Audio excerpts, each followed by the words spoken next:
मंगल बोलते कि क्रूर ग्रह है, ये वैदिक ग्रंथों में नहीं है। डाइवोर्स कराने के लिए आप ये कहो कि मंगल है, ऐसा तो नहीं है। जब मांगलिक दोष है ही नहीं तो इलाज क्या होगा उसका? इन डेथ में कई प्लेनेट इन्वॉल्व होते हैं। मार्स को ना सेक्सुअलिटी का प्लेनेट बोला जाता है। वो इस 2.5 साल के अंदर बहुत से एस्ट्रोलॉजर मार्केट से बाहर हो जाएंगे। नशा ध्यान का नहीं है, नशा चिलम का है।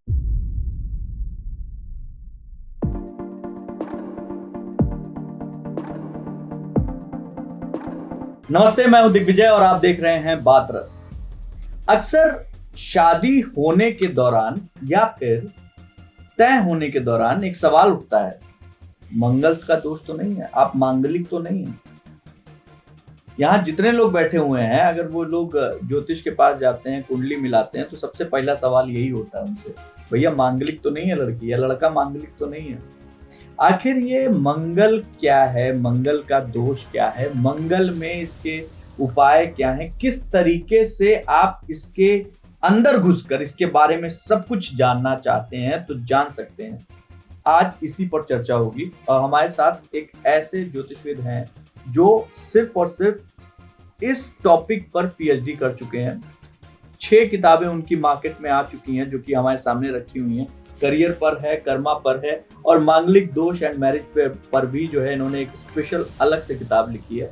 स्वागत कीजिए हमारे आज के गेस्ट डॉक्टर अशोक शर्मा। बहुत बहुत स्वागत है। सबसे पहले तो सबसे पहला सवाल मेरा आपसे यही है कि मंगल, आज पूरे पॉडकास्ट में सिर्फ चर्चा करनी है मुझे मंगल पर, ठीक है ना? तो पहला सवाल यही है सर कि मंगल है क्या? देखो, ज्योतिष में 9 ग्रह है हमारे पास, ठीक है। वैदिक ज्योतिष में, भारतीय ज्योतिष का है, इसमें 9 ग्रह हैं। अब 9 ग्रहों में से कुंडली जब बनती है किसी की भी, तो कुंडली के ऊपर सभी ग्रहों का प्रभाव होता है। किसी एक ग्रह का प्रभाव नहीं होता कि हम एक ही ग्रह को किसी भी समस्या के लिए जिम्मेदार मान लें। ठीक है, वो एक फैक्टर है उसको किसी प्रॉब्लम को एनालिसिस करने के लिए, लेकिन आपको सभी ग्रहों को इंटीग्रेटेड अप्रोच के साथ एनालाइज करना होता है, तब जाके एक फाइनल कोई इवेंट होती है। तो मंगल है ना, मंगल को लेके क्या है, मंगल भारतीय ज्योतिष में इसको ना एक बोलते कि क्रूर ग्रह है या पाप ग्रह है या मैलिफिक है या लोगों को पीड़ा देता है। एक्चुअल में क्या है, जिसे शुभ ग्रह है, बुध है, शुक्र है, गुरु है। तो कुंडली में आप एक चीज याद रखिए, कोई भी ग्रह शुभ या अशुभ नहीं होता है। वो हर कुंडली के हिसाब से उसका अपना एक कार्मिक पैटर्न है हर चार्ट में, वो उसको कैरी करता है। किसी के लिए शनि बहुत अच्छा है, किसी के लिए शनि बहुत बुरा है। किसी के लिए मंगल जान लेता है, एक्सीडेंट देता है, दुर्घटना करता है किसी के साथ, किसी की सर्जरी करवाता है, लेकिन किसी के लिए वो प्राण भी देता है, रिकवरी भी देता है, आपको फिट भी वही रखता है, स्वस्थ भी वही रखता है। तो आप एक ग्रह को लेकर ये नहीं बोल सकते। अब मंगल को भारतीय ज्योतिष में क्या है, वो आपकी जीवन और मृत्यु दोनों का ग्रह है। आपको पैदा भी वही करता है, आपकी मृत्यु भी वही डिसाइड करता है। मंगल, ठीक है। कालपुरुष की कुंडली में पहले घर का लॉर्ड बनता है मंगल, मेष राशि का, और 8th हाउस में स्कॉर्पियो आती है जहां पे डेथ है। तो मंगल जो ग्रह है, आप जब पैदा होते हैं तो जो आपकी जो बॉडी है ना, बॉडी को रूल मंगल करता है। आपका अग्रेशन है, आपका गुस्सा है, आपकी लॉजिकल थिंकिंग है, आपके अंदर क्या है, एक फाइटिंग नेचर है, रेसिस्ट करने का नेचर है, और आपके अंदर ना जो स्टेमिना है, एनर्जी है, जो भी ताकत आप करते हो, अपनी जो क्रेज है, वो सब का सब मंगल है। और मांगलिक दोष क्या है? अब इसके साथ ही क्या है, हमने ज्योतिष में क्या पढ़ा और हम जो औरों से भी सुनते आए थे क्या, कि मंगल दोष है। जब भी आप कुंडली मैच करवाने के लिए किसी भी ज्योतिष के पास जाओगे तो वो आपके चार्ट में देखते बोलेंगे मंगल दोष है। अब मंगल दोष में ना आपको मैं बिल्कुल स्ट्रेट फॉरवर्ड एक चीज बता देता हूँ, मांगलिक शब्द का प्रयोग ना ये वैदिक ग्रंथों में नहीं है। अच्छा, वैदिक ग्रंथों में कहीं नहीं है। मैं आपको अभी बुक्स कोट करूंगा। तो अब लेकिन सब लोग तो यही बोलते हैं कि हाँ, सब लोग बोलते हैं ना, उसके पीछे कारण है। आप देखो, आप ये मानो, भरत जो होरा जो है, भरतोरा शास्त्र जो है पराशर जी की, BPHS है, उसके अंदर एक श्लोक दिया, और पराशर जी का वही स्टेटस है एस्ट्रोलॉजी में, एक कॉन्स्टिट्यूशन है उनकी बुक की, किसी को भी अगर आप कंपेयर करते हो, वेरीफाई करते हो, तो इस बुक के रेफरेंस में करना पड़ेगा आपको। तो उस बुक में स्पष्ट उन्होंने लिखा। अब मैं एक चीज़ आपको और बता रहा हूँ, जितने भी एस्ट्रोलॉजर है ना खाली मंगल पे बात करते हैं, और खासकर लड़कियों की चार्ट में मांगलिक हो जाए ना तो उसे इतना बुरा कहते हैं कि पता नहीं कौन सी समस्या आ गई है। ठीक है, लेकिन देखो महर्षि पराशर ने स्त्री जातक का अध्याय लिखा है। ठीक है, यही कल्याण वर्मा ने लिखा है सारावली में, यही फल दीपिका में आचार्य मंत्रेश्वर ने लिखा है, जातक पारिजात में वैद्यनाथ ने लिखा है, वराहमिहिर ने भरत जातक में भी लिखा है, भरत संहिता में भी लिखा है। लेकिन स्त्री जातक को जो अध्याय है उसको कोई नहीं पढ़ रहा है, समझ रहे हो, उसको कोई नहीं पढ़ रहा है। सिर्फ लोगों ने सुना। देखो सभी आचार्यों ने क्या किया है, ये जरूर बताया है कि मंगल जो है मांगलिक होता है ना, वो होता है 1 में, 4 में, 7 में, 8 में और 12वें घर में। जन्म कुंडली में यहाँ मंगल बैठा तो मांगलिक हो गए। लेकिन इसमें एक हाउस और जुड़ता है, सेकंड हाउस। एस्ट्रोलॉजर्स कहते हैं कि दक्षिण में मानते हैं, लेकिन नाम नहीं बताएगा कोई भी दक्षिण में कौन मानता है। लेकिन जातक पारिजात में वैद्यनाथ ने बताया है सेकंड घर को भी लेना है। ठीक है, तो कुंडली में 6 घर हो गए, तो 50% पॉपुलेशन मांगलिक हो गई है, तो सबकी विवाह खराब हो जाएंगे, सबकी डेथ हो जाएगी, सबकी शादियां टूट जाएंगी। ऐसा नहीं है। शादी टूटने के लिए, आपका वैवाहिक सुख कम होने के लिए कई फैक्टर है, जो हम ये सिंपल एक लाइन बोलते हैं ना कि वैवाहिक सुख नहीं है, तो इसमें कई चीजें इंक्लूड है। आपकी शादी नहीं होगी, या आपकी शादी में सामंजस्य नहीं है, या अंडरस्टैंडिंग नहीं है, आपका डाइवोर्स हो गया, आप सेपरेशन में रहते हैं, कई चीजें हैं इसकी। और इसके लिए कोई अकेला मंगल जिम्मेदार नहीं है। भृगु नंदी नाड़ी में मंगल हस्बैंड का प्लैनेट है। भारतीय ज्योतिष में, वैदिक में आप पढ़ोगे तो बृहस्पति है, स्त्री के लिए शुक्र है। तो आप एक चीज बताइए, मंगल है, अब मंगल इन घरों में बैठता है तो मंगल चौथी 8वीं दृष्टि से अपने जहां कुछ दृष्टि जा रही है वहां प्रभाव डालता है वो। तो मंगल दोष यहाँ पे होने का मतलब ये है, मंगल का दोष ठीक वैसा ही है। मांगलिक दोष नहीं बोल रहा हूं मैं, मंगल दोष। अभी रिसेंटली एक किताब आई थी थोड़े दिन पहले, जो डॉक्टर बीवी रमन की जो डॉक्टर हैं गायत्री देवी वासुदेव, उनकी किताब आई थी द आर्ट ऑफ अंडरस्टैंडिंग कुजा दोषा। उन्होंने भी कुजा दोषा बोला है, महर्षियों ने भी कुज दोष बोला है।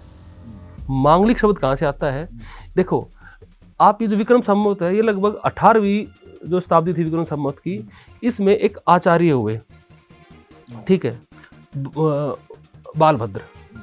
अब उन्होंने अपनी एक लिखी किताब होरा रत्न, उसमें भी इसका जिक्र नहीं किया। वो लास्ट बुक है, आचार्यों की अच्छी बुक है, उसमें जिक्र नहीं किया। उसके बाद एक जो और है रामदीन है, उन्होंने जो एक किताब लिखी अपनी, और रजत संग्रह से कुछ करके है, नाम याद नहीं आ रहा मेरे को, उस किताब में मांगलिक का जिक्र किया, पहली बार शब्द प्रयोग किया मांगलिक। और उस मांगलिक शब्द के प्रयोग के बाद से चीजें ऐसी हो गई, लेकिन उन्होंने भी रेफरेंस नहीं दिया। और तो मान के चलो कि लगभग ना पिछले 100 साल से ये मांगलिक शब्द आया है, और ये मांगलिक शब्द ज़्यादा प्रचलित हुआ है जब से 1941 में रूपचंद जोशी जी की लाल किताब आई है। लाल किताब का ये दुनिया को गिफ्ट दिया हुआ है मांगलिक शब्द। और जबकि मंगल दोष वैसा ही दोष है जो है शनि का दोष, जैसा राहु का दोष, जैसा चंद्र का दोष, गुरु का दोष है। जो सभी घरों का सामान्य जो नेगेटिविटी होती है, दोष होता है, वही दोष है। उसको स्पेशल हाईलाइट करने की जरूरत नहीं है। आपने भी अपने बुक का नाम मांगलिक दोषा ही रखा है। हाँ, वो मैंने इसलिए रखा, लोग समझते यही हैं। अच्छा, आप लोगों को सीधा बोलोगे मंगल दोष तो लोगों को नहीं पता चलता। वो मांगलिक दोष का मतलब क्या है, अब कुछ बड़ा हो गया है, अब कुछ स्पेशल हुआ है, मांगलिक हुआ है। तो विवाह वाकई ये प्रभावित करता है? नहीं, विवाह को प्रभावित करता है, मंगल भी करता है, चंद्र भी करता है, सारे ग्रह करते हैं। अकेला मंगल कर रहा हो तो हम इसे माने भी नहीं, लेकिन मांगलिक दोष, तो मांगलिक दोष का मतलब ये है ना कि मंगल, देखो मंगल किस चीज का कारक है? गुस्से का, अग्रेशन का। फर्स्ट हाउस में किसी के मंगल होता है तो सिंपली सी चीज है कि वो इंसान ज्यादा गुस्सा करेगा, वो किसी भी अपने जस्टिस के लिए लड़ेगा आपसे। वो कुछ भी चीज आप गलत करोगे तो वो आपके सामने खड़ा हो जाएगा। उसके अंदर इतनी हिम्मत होती है, वो डरता नहीं है, वो थोड़ा भावुक होता है। मंगल सेनापति है तो वो अपनी ड्यूटी मानता है, वो उसको कोई चीज करनी है तो करनी है, बाय हुक एंड क्रुक वो करेगा। तो क्या है, जैसे एक पहले घर में मंगल बैठता है तो सप्तम पे दृष्टि पड़ती है। अब सप्तम पे दृष्टि पड़ती है तो सप्तम घर में क्या है, मंगल जो है वहां पे मरण कारक अवस्था में होता है, उसे ज्योतिष की शब्द में बोलते हैं मरण कारका। तो और 7वां घर ही मैरिज का है। अब सभी आचार्यों ने कहा है, देखो पराशर जी ने भी कहा है, फल दीपिका में पढ़ो, आप कहीं पर पढ़ो, 7वें घर में क्रूर घरों का होना, अशुभ घरों का होना विवाह में दिक्कत देता है, ये बात तय है। लेकिन डाइवोर्स कराने के लिए आप ये कहो कि मंगल है, ऐसा तो नहीं है। फिर राहु का भी रोल है, केतु का भी रोल है। शादी के अंदर मान लो डलनेस है, नीरसता नहीं है, अट्रैक्शन नहीं है, तो शनि भी जिम्मेदार है। पार्टनर में डाउट करना है आपको, उसके करैक्टर पे क्वेश्चन होता है, तो राहु रिस्पॉन्सिबल है। पार्टनर आपके प्रति अट्रैक्ट नहीं है, आप दोनों में किसी तरह की फिजिकल कंपैटिबिलिटी नहीं है, तो वीनस रिस्पॉन्सिबल है। अकेले मंगल को दोष क्यों दिया जा रहा है सारा? लेकिन अब जैसे होता क्या है sir, Ashok sir, normally layman जो है वो उनको इतना ही समझ में आता है कि भैया मांगलिक, पंडित जी बता दिए मांगलिक दोष है, तो मामला जो है वहां पे, और उसमें फिर एक रेमेडी दी जाती है कि लाल मूंगा जो है आप पहनिए, आपका जो है दोष खत्म हो जाए, या फिर लाल मूंगा मत पहनिए। हाँ, ये इसका क्या देखो मतलब? रत्नों के बारे में क्या है, रत्नों के बारे में ज्योतिषों की एक सेट परंपरा है। मैं सभी ज्योतिष सुने उनको वो भी देख लें, चेक कर लें, और जो दर्शक हैं जो हाथ में पहन रखा है अभी वो चेक कर लें। उनको 3 ही रत्न बताए जाते हैं त्रिकोण के, लगन का, पंचम स्थान का और 9वें स्थान का, जो लॉर्ड है उसका। फॉर एग्जाम्पल, किसी के पहले घर में शनि है तो उसे नीलम पहना रखा है।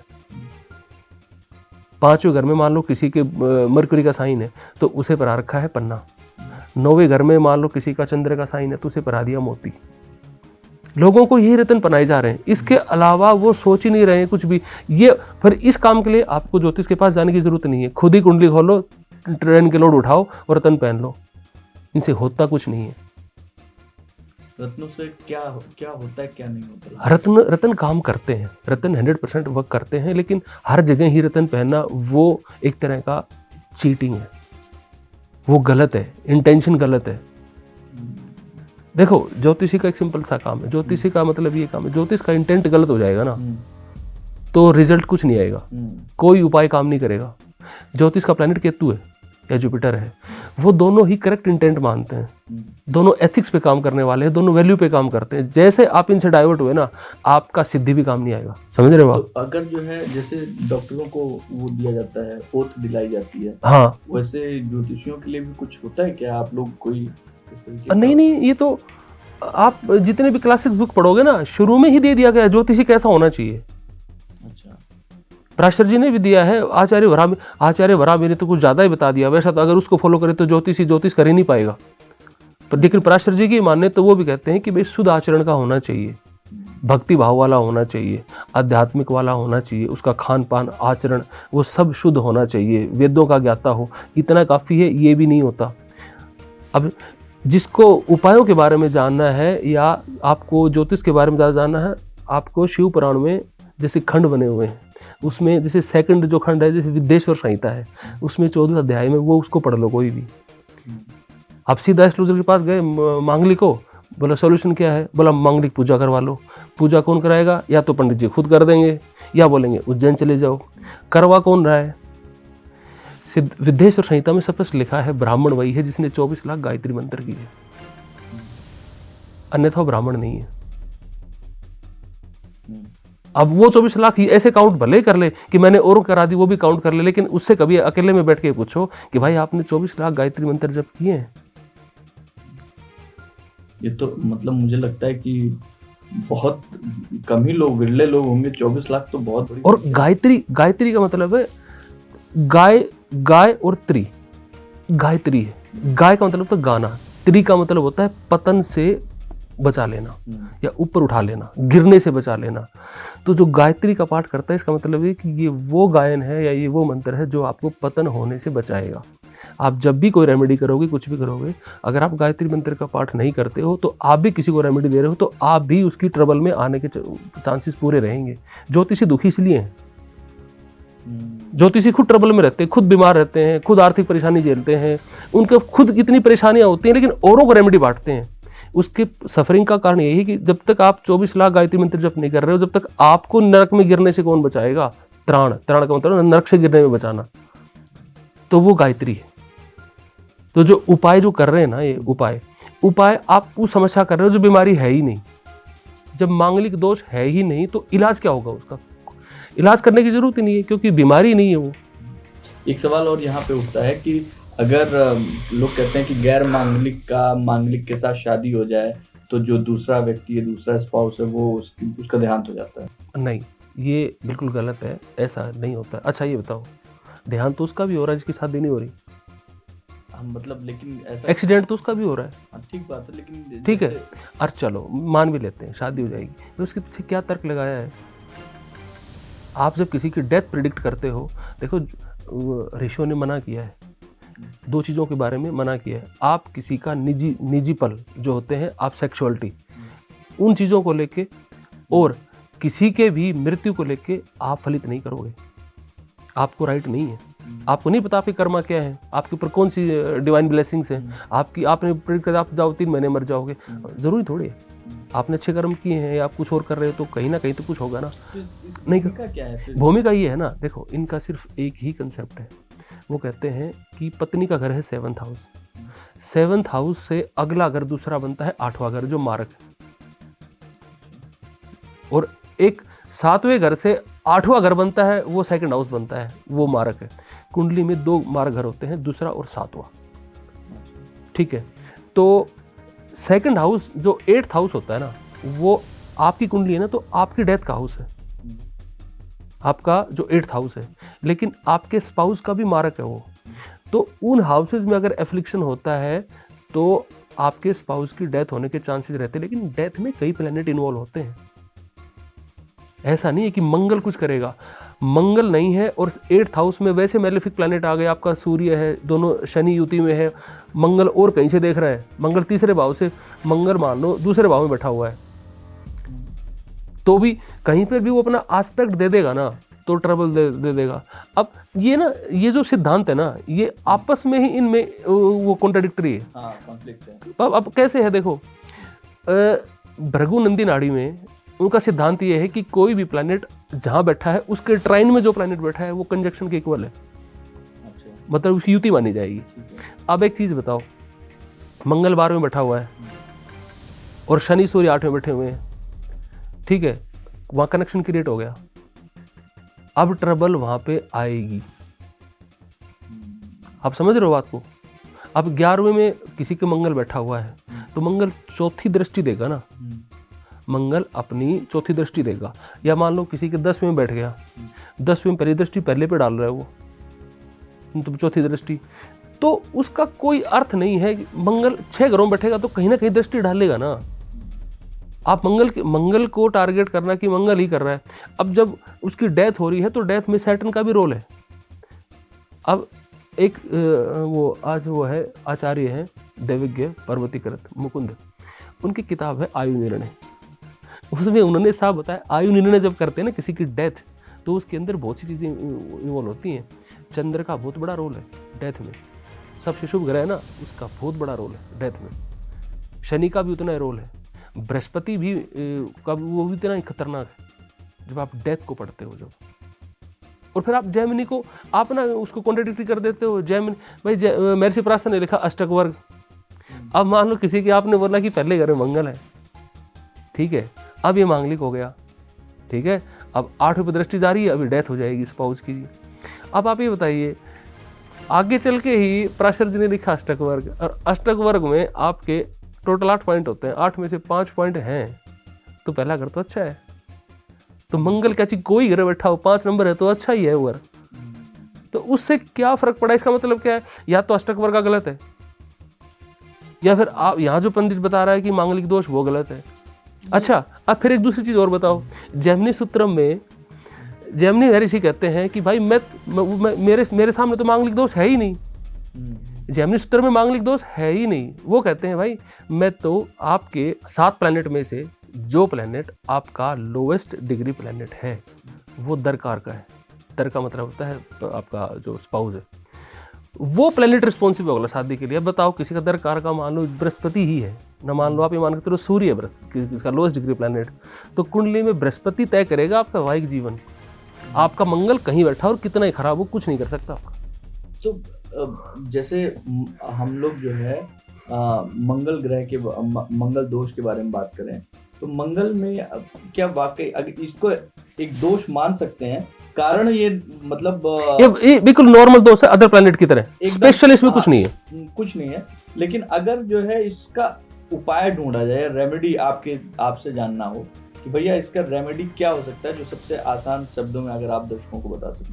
देखो अक्सर का जब भी मांगलिक दोष होता है तो उसको पूजा बताई जाती है, और पूजा में भी ना कई बोलते हैं कि कुंभ विवाह कर लो, पीपल विवाह कर लो। तो उसका अर्थ ये है, वो आपको जो भी ये बता रहा है उसका बताने का अर्थ ये है कि मंगल मान लो आपके 7वें में है और आपके मांगलिक दोष हो गया, तो अब आपका विवाह खराब होगा। तो खराब होने का उपाय क्या? बोले एक काम करो, पीपल से विवाह कर दो। अच्छा फिर क्या होगा?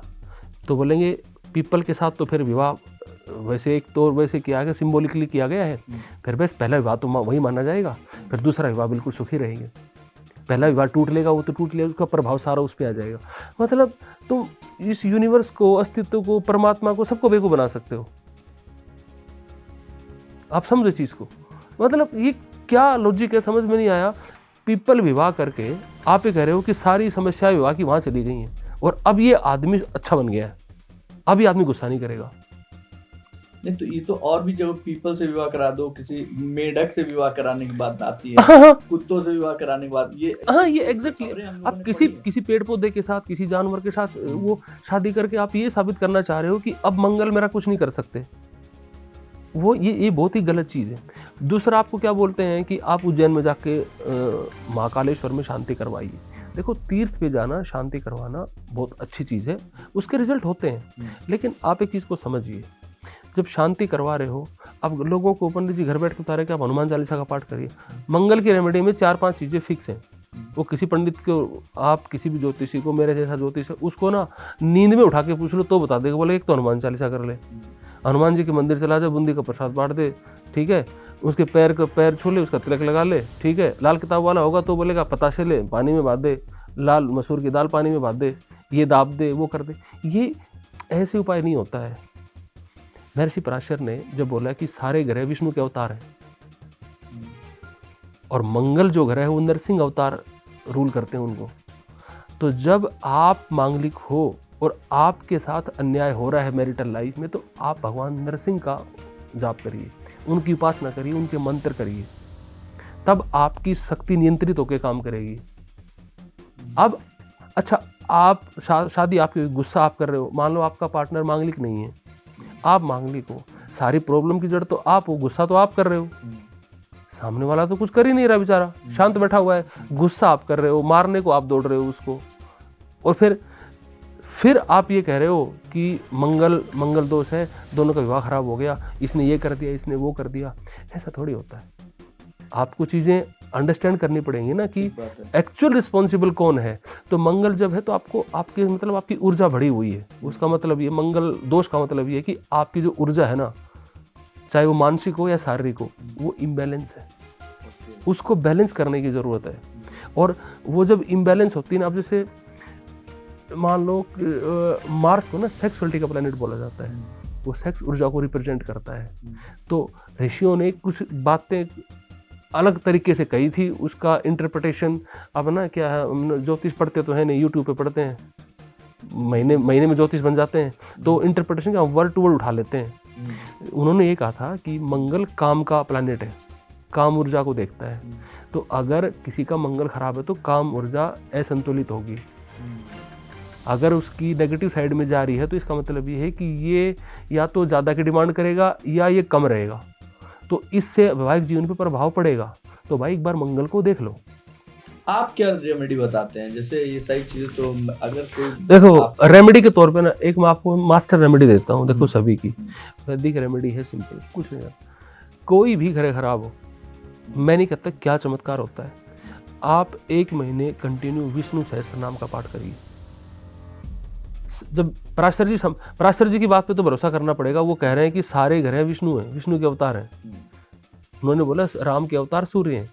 आपका चार्ट में सूर्य खराब है, भगवान राम की पूजा करिए आप। कृष्ण जी चंद्र के हैं, ऐसे भगवान विष्णु खुद या भगवान विष्णु या बुद्ध के अवतार है। गुरु के वामन अवतार है, शुक्र के परशुराम है, शनि के कूर्म अवतार है। तो आप मंगल के नरसिंह अवतार है। तो जो प्लैनेट आपका खराब है वो करिए। आप डायरेक्ट विष्णु सहस्त्र नाम करिए 1 महीने। आपकी कोई भी प्लैनेटरी पोजीशन कैसी भी खराब हो, कोई भी ग्रह खराब है, आपकी कोई भी दिक्कत है, आप उसको लाइफ में प्रैक्टिस में लाइए।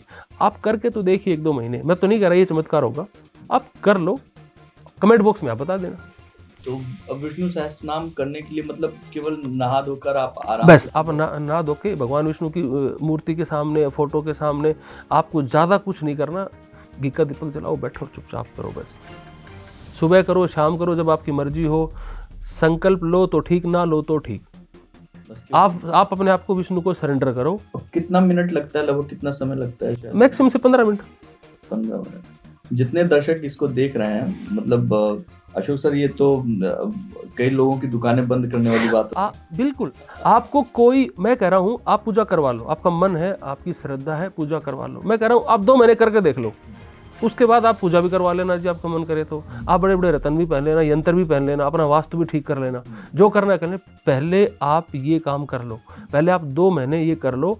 और ये मैं आपको बार बार कह रहा हूँ, आपकी शादी तुड़वाने के लिए मंगल जिम्मेदार नहीं है, आपकी डेथ के लिए मंगल जिम्मेदार नहीं है, आपके वैवाहिक जीवन में कड़वाहट के लिए अब मैं बता रहा हूँ आपको, 7th में किसी का सूर्य है तो प्रॉब्लम शादी में आ रही है, जो स्पाउस का प्रॉब्लम आ रही है, ईगो की प्रॉब्लम आ रही है। बेचारा मंगल तो कहीं भी नहीं है, मंगल तो 4th में बैठा है, 10th में बैठा, तो भी आपको ईगो की प्रॉब्लम आ रही है। अपने ईगो को सेटल करिए, समझ रहे हो आप जैसे मान लो आपका अभी 7th में जुपिटर है, तो जुपिटर का मतलब ये कह रहा है कि भाई ये आदमी ज़्यादा रोमांटिक नहीं होगा। अब स्पाउस उसको बोले कि तुम रोमांटिक रहो, वो कहेगा जब रोमांटिक होना तब ठीक है, 24 घंटे रोमांटिक होने की जरूरत नहीं है। कभी मैच्योर बिहेव करो, सीरियस रहो। ये जुपिटर बोलता है पढ़े लिखो यार, मैच्योर आदमी, मैच्योर बात करो यार। लेकिन शुक्र क्या करता है, आप रोमांटिक रहो, क्योंकि शुक्र 7th हाउस का लॉर्ड है।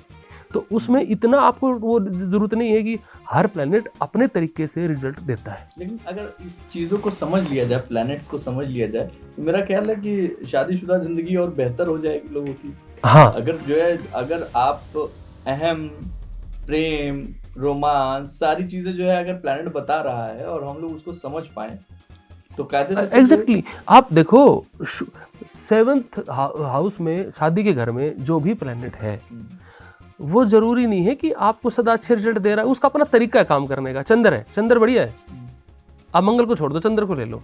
चंद्र कह रहा है कि उसके साथ बैठ के मीठी मीठी बातें करो। अब बताओ, कोई आदमी काम कर रहा है या कोई हाउस वाइफ है, वो वर्किंग है, आप कह रहे हो बैठ के मीठी बातें करो, फिर वो छोटी छोटी बात को लेकर नाराज हो रहा है। आप कह रहे हो मॉर्निंग में उसे विश क्यों नहीं किया, उसका बर्थडे विश क्यों नहीं किया, उसको एनिवर्सरी विश क्यों नहीं किया, वो इस बात की लड़ाई कर रहा है। अब बताओ मंगल का इसमें कहाँ रोल है, समझ रहे हो आप? हाँ, एक सवाल ये भी जो है मेरे दिमाग में था कि जब कुंडली मिलाई जाती है खासतौर पे, तो उसमें जो है मंगल की क्या भूमिका होती है? क्योंकि मंगल ही जो है सबसे ज्यादा लोग जो है नॉर्मली सारा दोष इसी पे दिया जाता है जो आपने नाम बताया उस। एग्जैक्टली। देखो मंगल क्या है, जब आप कुंडली मैच करोगे ना, हॉरोस्कोप जो मैच मेकिंग होता है, तो उसमें ना हम क्या करते हैं, आपको ना एक सेट ट्रेडिशन बताता हूँ ज्योतिष की दुनिया में जो लोग करते हैं। वो क्या करते हैं, मैंने आज भी मैं गांव में कई ज्योतिषों को देखता हूँ या सुनता हूँ, गांव में नहीं सब जगह ज्योतिषी क्या करते हैं, उनके पास जाओ, नाम क्या है, दोनों के नाम पूछे, राशि देखी, कंपेटेबिलिटी देखी, नहीं जाओ शादी कर लो ना, ओके जी बढ़िया है। अच्छा, डेट ऑफ बर्थ नहीं है, कुछ नहीं, ना गण नहीं, कुछ नहीं मिलाया कोई, उसने जो शादी जो मैच मेकिंग के 8 पैरामीटर हैं अष्टकूट, वो भी नहीं मिलाए, ठीक है, शादी के लिए बोल दिया। सबसे पहले शादी दोनों की कुंडली तो बाद में मिलाना, पहले दोनों कुंडलियों को अलग अलग देख लो। फॉर एग्जाम्पल, आपके चार्ट में लिखा डाइवोर्स है, आप किसी से शादी करो, मांगलिक नॉन मांगलिक तो बाद में गया, आप इसको छोड़ दो, कौन कौन आएगा। मैं कह रहा हूँ नॉन मांगलिक ले आओ तो भी डाइवोर्स देना है आपको, और मांगलिक ले आओगे तो भी डाइवोर्स देना है आपको। तो समस्या आपकी है, मंगल की नहीं है। फॉर एग्जाम्पल आपके सेवंथ में राहु बैठा हुआ है, तो ऐसा नहीं कि राहु विवाह खराब करता है। राहु का तरीका अलग है, वो चालाकी से डील करता है पार्टनर को। चालाकी डील कैसे करता है? वो किसी और की तरफ अट्रैक्ट है, वो स्पाउस से सेटिस्फाई नहीं है, उसे वैरायटी चाहिए। राहु से बैठा हुआ है। अब किसी के चार्ट में ये है तो तुम भाई दूसरे की कुंडली, स्पाउस की कुंडली तो बाद में मिलाना, किसी लड़की की कुंडली तो बाद में मिलाओ, पहले अपना चीजों को करेक्ट करो, अपना करेक्टर तो करेक्ट कर लो, फिर बाद में शादी हो फिर बोलेंगे मंगल नहीं करवाया सारा काम। लेकिन यहाँ पे एक चीज ये भी निकल कर आती है सर कि मोस्टली 80% 90% लोग कहीं ना कहीं तो जाते हैं किसी न किसी पंडित जी के पास, ज्योतिषी के पास दिखाने के लिए। आप कैसे पता करेंगे कि भाई ये सामने वाला व्यक्ति जो है ये जो है वाकई सही में ये इसको ज्ञान है? देखो, ये है कि सबसे पहले क्या, मैंने शायद पिछले पॉडकास्ट पता नहीं बताया नहीं, मैं दोबारा बताता हूँ। जो व्यक्ति कुछ आगे टाइटल लगाते हैं ना, जैसे कई लिखते हैं रेमेडी किंग लिखते हैं, तो समझ जाइए उसके पास खाली रेमेडी है और कुछ नहीं है। उसको चार्ट पढ़ना नहीं आता, उसको खाली रेमेडी बेचनी आती है। और रेमेडी को मैं आपसे डिस्कस भी कर रहा था, रेलवे स्टेशन पे किताब मिलती है, बस स्टैंड पे किताब मिलती है 10-20-50 रुपए की, टोने टोटके की। ये वो पढ़ के आते हैं और पॉडकास्ट पे बैठ के वही बोलते हैं, बिना सिर पैर की, कोई लॉजिक नहीं होता इनका। कोई मसाला बेच रहा है, ठीक है, तेज पत्ता पानी में डाल दो, तेज पत्ता छत पे फेंक दो, इलायची खा जाओ, कपूर पड़ोसियों को बांट दो, ठीक है, लाल मिर्च दरवाजे में फेंक दो। मतलब हो क्या रहा है? कोई कह रहा है ये नील टॉयलेट में भाग दो, ये भाग दो, कुछ भी चल रहा है। और मैं सभी दर्शकों से एक चीज़ और बोलूँगा, आपको लगता है ना आपने रेमेडी की है, कितनों को फर्क पड़ा है, आप कमेंट बॉक्स में लिख दो। ये तो कायदे से आप अगर एक तरफ बोलते हैं कि विष्णु के अवतार हैं सारे ग्रह, तो उनका अपमान भी हुआ अगर कोई बोल रहा है कि टॉयलेट में जो है हार्पिक डाल दिए नीले कलर का, उससे जो है आपका मतलब ज्योतिषी के साथ समस्या क्या है? ज्योतिषी खुद ही उन चीजों का विरोध कर रहा है। मैं बताता हूँ कैसे, उसे पता नहीं कैसे विरोध कर रहा है। वो खुद कह रहा है ये पानी में बात हो, ये ना घर में कपूर जला के ये करके 3 लाल मिर्च पीली सरसों लोटे भर के XYZ एक्सपेरिमेंट बता रहा है। मतलब खुद ज्योतिष पढ़ के आया, तो ज्योतिष की पहली क्लास में उसे समझाया गया था कि भाई ये जो यूनिवर्स है ना, इसकी जो परिकल्पना की है ना, वो भगवान विष्णु के रूप में की है, ठीक है। तो जो भगवान विष्णु की जो परिकल्पना की, इसी को काल पुरुष बोला जाता है। तो जो भगवान विष्णु आपको बता रहे हैं, समझा रहे हैं, उनका जो सिस्टम है, जो ऑर्डर है पूरा यूनिवर्स को चलाने का, उसमें आपका भरोसा ही नहीं है। आप अप्रत्यक्ष रूप से यही तो कहना चाह रहे हो कि नहीं, भगवान विष्णु ने जो किया है ना उसमें कुछ गड़बड़ है, हम सही कर देंगे जी। नहीं तो ये जो तो इस तरीके से तो कोई भी जो है क्या नाम है रेमेडी काम नहीं करनी चाहिए। नहीं, हाँ, तो वही तो मैं कह रहा हूँ, रेमेडी ऐसे काम नहीं करती है। पराशर जी ने घरे शांति अध्याय लिखा है। अच्छे जो समझदार आचार्य थे वो घरे शांति शब्द का प्रयोग करते हैं। आपको जब भी बोला जाएगा, कोई देखना कोई बुजुर्ग या सीनियर जो ब्राह्मण मिलेगा, पंडित मिलेगा जो कर्मकांड करवाता है, वो बोलेगा भाई एक काम करो, आपको बोलेंगे गंडमूल की शांति करा लो, मंगल दोष की शांति करा लो। शांति का मतलब ये है कि आप केवल प्रार्थना कर सकते हो ईश्वर से कि जीवन में शांति स्थापित हो जाए। अब वो प्रभु पर छोड़ दिया जाए, ईश्वर तय करेंगे कि आपको आपका प्रारब्ध क्या है, आपके कर्मा क्या है, आपको कब देना है या नहीं देना है, या ओवर टोर्चर आपको अभी होना है। वो नीति का हिस्सा है, वो आपका हिस्सा नहीं है।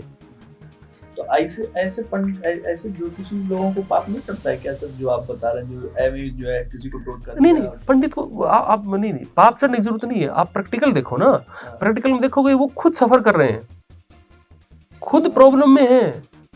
आप देख लो अभी क्या है, अभी क्या होगा, अब सैटर्न का गोचर हुआ है ना, अभी मीन में गया है। आप देखना, आपको इस 2.5 साल के अंदर बहुत से एस्ट्रोलॉजर मार्केट से बाहर हो जाएंगे। अब लोग मेरे से लॉजिक पूछेंगे, मैं लॉजिक नहीं बताऊंगा, वो खुद एस्ट्रोलॉजर है, खुद करें एनालिसिस, खुद करें एनालिसिस, पता चल जाएगा। और अभी जो है जिन्होंने भी स्पिरिचुअल क्राइम किया है, अब मैं लॉजिक समझा रहा हूं, स्पिरिचुअल क्राइम जिन लोगों ने किया है, 12th हाउस पनिशमेंट है और स्पिरिचुअलिटी का हाउस है, और लॉर्ड ऑफ कर्मा मतलब जज ऑफ यूनिवर्स वहां जा रहे हैं। तो जो स्पिरिचुअल क्रिमिनल है ना, वो बड़े टारगेट में आएंगे। स्पिरिचुअल क्रिमिनल का मतलब जो जिन्होंने अध्यात्म को या फिर जो है मिसयूज किया है, इस तरीके से मिसयूज, किसी को डराया है, किसी को धमकाया है, किसी को, अब किसी को एक रत्न की जरूरत है 5 बेच दिए उसको, 5 बना दिए, किसी को भी रुद्राक्ष बना रहे हैं, किसी को भी यंत्र बना रहे हैं। आप किसी को भी, रुद्राक्ष की प्राइम कंडीशन ही है आप पूर्णतः सात्विक जीवन जीते हो, आपका लक्ष्य आध्यात्मिकता है तो रुद्राक्ष पहनिए, अदरवाइज आप रुद्राक्ष की तरफ मुंह भी मत करिए। आपको चाहिए पैसे, आप पहनते हो रुद्राक्ष, रुद्राक्ष भी खराब हो जाएगा और पैसे भी नहीं आएंगे। आपको ध्यान करना है तो फिर रुद्राक्ष कमाल करेगा। आपको कुछ स्पिरिचुअल एक्सपीरियंस करना है, कुछ गेन करना है, किसी गुरु की जो बातें हैं उनको गहराई में जाना है, तब ये काम करेगा। तो एक जो अपने मंगल दोस्त इतर एक सवाल है इसी पे ही, लेकिन जैसे जो रुद्राक्ष बहुत सारे संत महात्मा हमने अभी हाँ। कुंभ में भी देखे, पूरे के पूरे रुद्राक्ष में ही डूबे हुए हैं और वो जो है चिलम भी फूक रहे हैं, हाँ। और वो धुनी रमाए हुए हैं, भोजन में भी वो हर तरीके का भोजन जो है क्या नाम है ग्रहण कर रहे हैं। देखो वो एक अलग मार्ग है। अलग मार्ग का मतलब क्या है? देखो शिव जी ने, अब कोई शिव पुराण पढ़ रहे हैं तो कोई ये बताए शिव जी ने कब भांग पी भाई, शिव जी ने कब सुल्फा पिया? कोई दर्शक है तो कमेंट में बताएगा मेरे को, मैं भी पढ़ूंगा। कहीं पर ऐसा कुछ नहीं है। उन्होंने तो विष पिया था तो आप विष पी सकते हो, विष पी लो, आप विष पियो ना। मतलब कहीं भी शिव पुराण आपको क्या है, देखो अघोर जो लोग होते हैं या साधु संत होते हैं, उनका जीवन सिंपल सा है, संसार से कोई लेना देना नहीं है। और आप लोगों को तो नशा करते ना, तो नशे में क्या होता है ना, बॉडी सेंसलेस हो जाती है, आपकी जो बॉडी के जो न्यूरोलॉजिकल सिस्टम है ना वो पूरा डाउन हो जाता है, तो आपको ना एक अलग सा नशा सा लगता है, तो आपको लगता है आपको ध्यान लग रहा है। आधे लोगों वो नशे को ध्यान समझने लग गए हैं, बिना चिलम पिए ध्यान नहीं लगता। इसका मतलब ये है ध्यान, नशा ध्यान का नहीं है, नशा चिलम का है। आप समझ रहे हो चीज को? तो वो पी के, वो कोई भांग पी रहा है, कोई किसी तरह का नशा ले रहा है, वो नशा क्या है, अपनी उसका माइंड ना कंट्रोल हो देता है। ड्रिंक कोई करता है तो उसका भी यही एक फंक्शनिंग है ना। ड्रिंक जैसे करते हो आपका माइंड ना अपनी मर्जी करने लगता है, वो आप जो उसको कवर करके रखते हो ना, कंट्रोल में रखते हो, ये बात बोलनी है, ये नहीं बोलनी, वो जैसे ही आपने ड्रिंक किया वो क्या है ना, वो सारी जो कंट्रोल है ना वो छूटने लगते हैं, फिर माइंड वही बोलता है जो अंदर है। हाँ, बिल्कुल सही बात कर रहे हैं। एक वापस अपने टॉपिक में चलते हैं सर। ये जो अपनी आपकी किताब है, सबसे पहले मैं दर्शकों को बता दूं, मांगलिक दोष एंड मैरिज, इस पे डॉक्टर अशोक शर्मा ये किताब है, आप इसको किसी भी ऑनलाइन उससे ले सकते हैं, खरीद सकते हैं, और उसमें बहुत सारी चीज़ें जो है लिखी हुई हैं, सारी चीज़ें। एक यहाँ पे मैं जो है क्या नाम है, एक आपने श्लोक यहाँ पे लिखा है, मैं चाहूँगा कि इस श्लोक के बारे में इस पे जो है थोड़ी सी चर्चा हो जाए। ये लिखा है आपने, धने व्यये च पातालम जामित्रे चाष्टुमे च त्रिणाम भर्तु विनाश सत्या भर्तृणा दार्श नाशनम, है ना। तो ये जातक चंद्रिका से जो है आपने किताब ये निकाला है। ये जो है बहुत चुन के आपने यहाँ रखा है। देखो क्या है, श्लोक तो बहुत से मैंने इस बुक्स के अंदर भी श्लोक दिए हैं काफी। अच्छा, ठीक है, तो जो श्लोक दिए हैं ना, देखो क्या था, सही तो ब्लंडर कहाँ से हुआ है, पराशर जी ने कुछ लिखा था और लोगों ने सब कुछ अर्थ निकाल दिया। पराशर जी ने एक श्लोक लिखा स्त्री जातक अध्याय में, उसमें लिखा लग्ने वे सुखे व्यापी। उसको ये जो लाइन लिखी ना, वो इसे कहना चाह रहे हैं कि लगन और जो द्वितीय आपका धन भाव और सुख भाव, ये इनमें, और आगे जो एक लाइन लिखी उसमें लिखा दृग शुभ दृगहीने। इसका मतलब ये है शुभ दृष्टि से रहित। मंगल किसी का जब ये बताया ना कि लग्नेश या धनेश या सप्तमेश या अष्टमेश में आएगा, वो तभी आपके विवाह को खराब करेगा जब उस पर कोई शुभ दृष्टि नहीं होगी। पराशर ने कंडीशन दे दी, लेकिन बाद के लोगों ने क्या किया, वो था ना शुभ दृगहीने, उसको हटा करके अपनी इंटरप्रिटेशन ऐड कर दी, और इसको कोई नहीं बता रहा आपको। इस श्लोक को पढ़ोगे तो कोई नहीं बताएगा आपको कि समस्या कहाँ से शुरू हुई है। लग्ने वे सुखापि सप मेवा अष्टमे कुजे हाँ। शुभ दृष्टि योगिहीने जब पतिम हंति न संशय। हाँ, तो मतलब कुल मिलाकर एक चीज मैं ये जानना चाहूंगा, मान लीजिए आप ये किताब मांगलिक दोष और शादी के ऊपर है। इस किताब को अगर एक लेमैन, हमारे दर्शक कोई भी, मैं खुद खरीदता हूँ, इसको पढ़ने के बाद मुझको किन किन चीजों के बारे में एकदम स्पष्ट नॉलेज? देखो आपको ना सबसे अच्छी क्लैरिटी ये हो जाएगी कि शादी को लेके आपके मन में, देखो अभी क्या है प्रैक्टिकल, आप चीज को समझिए। आने वाले 10-20 साल में शादी वैसे भी नहीं चलेंगी, मंगल कुछ नहीं करेगा तो भी शादियां नहीं चलनी, ठीक है। तो आपको ये पता चल जाएगा कि आपके शादी में जो प्रॉब्लम आ रही हैं वो केवल मंगल की नहीं है, वो केवल मंगल की प्रॉब्लम नहीं है, वो हर ग्रह का अपना एक योगदान है।